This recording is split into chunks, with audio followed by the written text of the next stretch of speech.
ఎవరైనా స్త్రీలు ఇక్కడ ఉన్నా సరే మరలా వచ్చే ధనుర్మాసానికి వాళ్ళందరికీ కూడా వివాహం అవుతుంది. ఎందుకంటే ప్రత్యేకించి ఈ గోదారంగనాథుల కళ్యాణం వివాహం కానటువంటి స్త్రీలు ఆచరించితే కంపల్సరిగా వివాహం అవుతుంది అన్నట్లుగా చెప్పింది. అందరూ కర్కటే పూర్వ ఫల్గుణ్య తులసీ కాననోద్భవ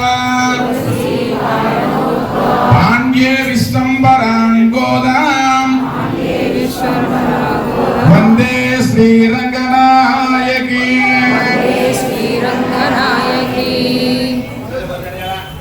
గోవింద గోదారంగనాథ భగవానుకి.